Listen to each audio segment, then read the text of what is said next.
Donc, bonjour.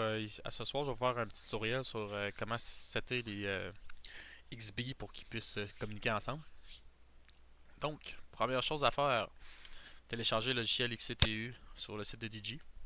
Ça vient avec les drivers puis tout, ça s'installe assez bien, pas de problème là-dessus. Donc, un coup c'est installé, faut faire attention, les XB, là, des fois, c'est capricieux, puis on a plein d'XB à la formule, on a même des XB sur le 2.4 GHz. Donc, faire attention de prendre des modèles qui fit ensemble. Ici, j'en ai deux, c'est des XCST 021, 920 MHz avec 9600 de baud rate. Je sais qu'on a aussi un autre XCST 002. Lui, c'est un 900 puis il n'a pas de l'air de fonctionner avec les 920. De plus, les 9600 de baud rate, ça fonctionne pas sur le CU en ce moment. Le CU communique au XB en 115-200. Puis les autres peuvent pas aller plus haut que le 9600. Fait que ça peut être utile pour d'autres projets. Ben bref, c'est presque la même configuration. Je vais vous montrer après ça sur un DMST comment le configurer. Là. Lui, il peut aller 115-200 facile, puis c'est un 900 MHz aussi. C'est présentement ce qu'il y a sur le CU, puis sur le receiver de l'ECU. Donc, un coup vous avez ouvert votre logiciel, vous pouvez connecter les XB sur les sockets USB, ben, adapteurs USB plutôt. Puis, l'antenne du XB, il faut qu'elle pointe à l'inverse du socket USB, là, faites attention. Donc, un coup que c'est fait, vous faites recharge. Euh, Vous sélectionnez vos coms qui s'est connecté. J'aime mieux en sélectionner un à la fois que deux parce que des fois deux ça a tendance à bugger. Le shell pas parfait là.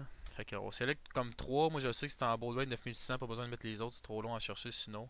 Il y a des defaults aussi. Si on fait les defaults, là, c'est comme par défaut ici. Ça cherche assez vite là, en 9 secondes de retrouver. Donc on voit qu'il y en a trouvé un. Donc je l'ajoute. Puis après ça, je vais faire mon autre sur le com4. Même chose. Donc il l'a trouvé. Excellent. Donc, logiciel aussi, ici dans tout, vous avez XB Recovery. Des fois, il ne trouve pas, puis c'est comme si l'XB était comme briqué, là, puis ça l'essaye de, de faire un recovery sur l'XB. Donc, la chose à faire, vous en sélectionnez un des deux. Ça load. Si vous avez la version du firmware, on peut l'updater. Ça read au complet. Ça l'écrit tout ce qu'on vient de changer au complet. Donc, première chose importante à savoir, c'est le modem VID. Les XB peuvent juste se communiquer entre eux autres s'ils sont sur le même modem VID. S'ils sont pas sur le même modem VID, je ne serai jamais capable de communiquer avec deux XB. Donc, ici j'ai 3332. Sur mon autre XB, j'ai aussi 3332. OK? Donc, ce qui est important avec ces XCST-là, c'est qu'il y a plein d'autres paramètres. Là, on le voit, le baud rate ici, les stop bits. En tout cas, il y a plein de paramètres qu'on peut s'amuser à changer pour essayer d'améliorer l'efficacité ou plutôt le fait que ça l'envoie comme faut.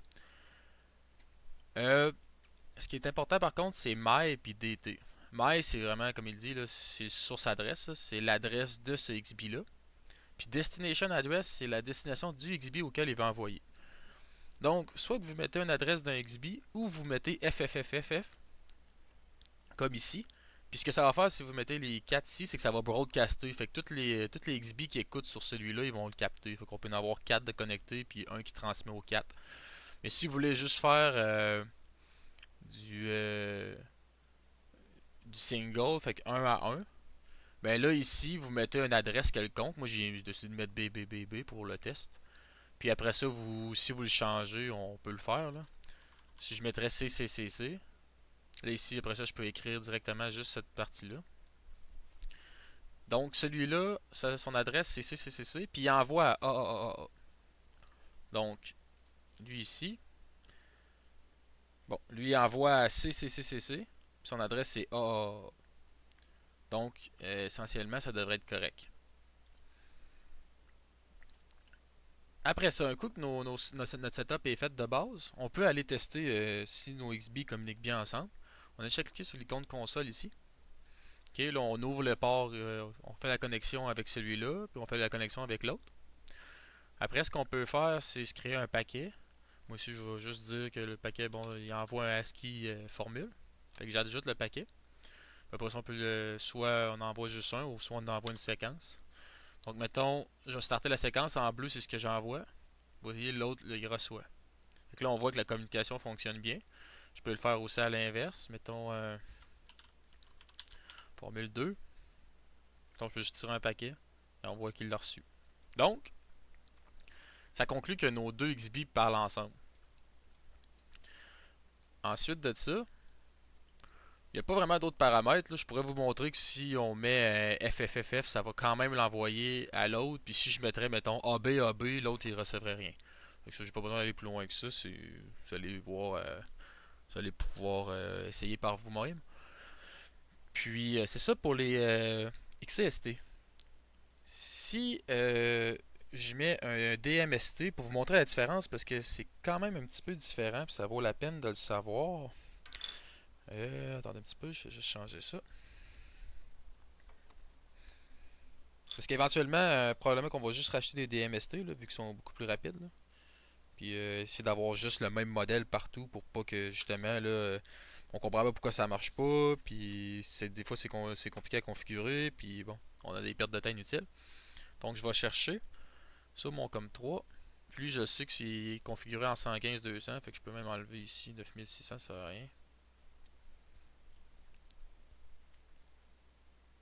Donc on le trouve. Donc ça se ressemble beaucoup, beaucoup. Mais c'est juste que des petits éléments qui ont changé de place ou changé de nom. Bon. Ici, au lieu que ça soit modem VID, c'est Network ID.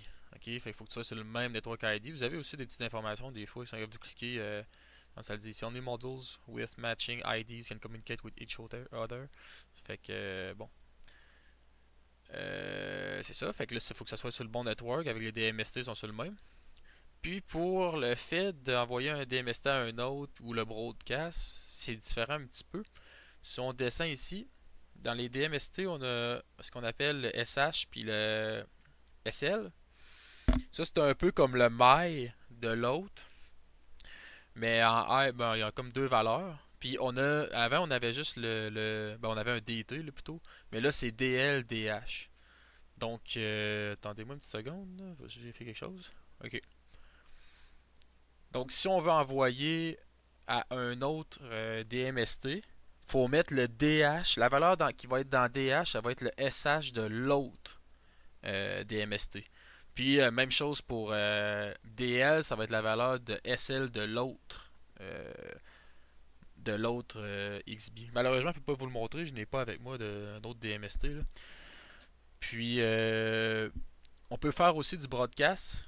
Le broadcast, dans le fond, tout ce qu'on fait, c'est que on peut juste on met 0 ici, puis FFFFF, puis ça va faire un broadcast à toutes les XB qui sont sur le même réseau, c'est-à-dire le même network ID ici. Donc après ça, vous pouvez le tester, après ça vous allez dans la console, c'est le même principe que l'autre, ça fonctionne super bien. Donc je vais mettre ben, en fait, vous écoutez déjà la vidéo. Sur la page wiki, il va y avoir peut-être un petit peu plus d'informations aussi en écriture par rapport à ça, mais c'est rien de plus sorcier à partir de là avec les spec sheets ou pas nécessairement les spec sheets, mais de la documentation XB, là, vous allez pouvoir continuer avec ça. De toute façon, ce qu'on veut en général, c'est juste qu'il soit capable de se communiquer sur le baud rate qu'on veut, broadcast ou non. Puis bon, ici il y a de l'encryption. Si on voudrait l'encrypter, ça pourrait être pas pire. Là, mais bon, pour ce qu'on veut envoyer, je sais pas si ça vaut la peine de rajouter du traitement pour ça. Puis je sais que les stop bits peut-être qui pourraient être intéressants. Là, il parlait un peu plus de fiabilité si on en mettait deux. Bref, ça serait à vérifier. Donc c'est ça, c'est pas plus compliqué que ça. Donc je vous souhaite de vous amuser avec ça. Puis à la prochaine.